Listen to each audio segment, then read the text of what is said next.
ભાજપ શાસિત અમરેલી નગરપાલિકામાં ભડકો થયો છે। છેલ્લા ઘણા સમયથી ભાજપમાં જ અંદરો અંદર વાદ વિખવાદ જોવા મળી રહ્યો છે।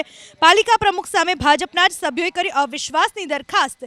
અમરેલી નગરપાલિકાના પૂર્વ પ્રમુખ અને વર્તમાન સભ્ય કાળુભાઈ પાનસુરિયાની આગેવાનીમાં ભાજપના સભ્યોએ પાલિકા પ્રમુખ બિપિનભાઈ લીંબાણી સામે અવિશ્વાસની દરખાસ્ત કરી। કાળુભાઈ પાનસુરિયાએ આરોપ લગાવ્યો કે પાલિકા પ્રમુખ મનમાની કરીને નિર્ણય લે છે। અગાઉ બોલાવવામાં આવેલી સામાન્ય સભા કોઈ કારણ વગર જ રદ કરી દીધી હતી।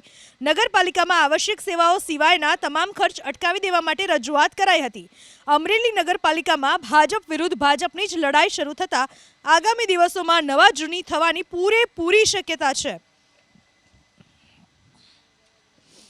કોઈ કારણ આપ્યા વગર બે ગેરબંધારણીય રીતે મુલતવી રાખવામાં આવ્યું હતું, જેથી કરીને એને ખ્યાલ હતો કે બોર્ડ લઘુમતીમાં છે, સભ્યોનો વિરોધ હતો। એને ખ્યાલ આવતા બોર્ડ એક દિવસ અગાઉ જ મુલતવી રાખી અને એક તો નિયમ અનુસાર તરત જ અઠવાડિયાની અંદર બોર્ડ બોલાવવું જોઈએ। એ બોર્ડ એને આજ દિન સુધી એટલે દોઢ મહિના સુધી બોલાવેલ નથી। તો વગર ફક્ત કારોબારીની સંબંધથી પોતપોતાની રીતે મનસ્વી રીતે જે વહીવટ ચાલુ છે એ અમારા સભ્યોનો તમામ સભ્યોનો વિરોધ છે। આજે અમે લેટર કલેક્ટર શ્રી અમરેલીને દેવા આવ્યા હતા, ચીફ ઓફિસર શ્રી અમરેલીને પણ અમે આપેલો છે અને આવતીકાલે અમે પ્રાદેશિક કમિશનર ભાવનગરને પણ અમે આપવા જઈ રહ્યા છીએ।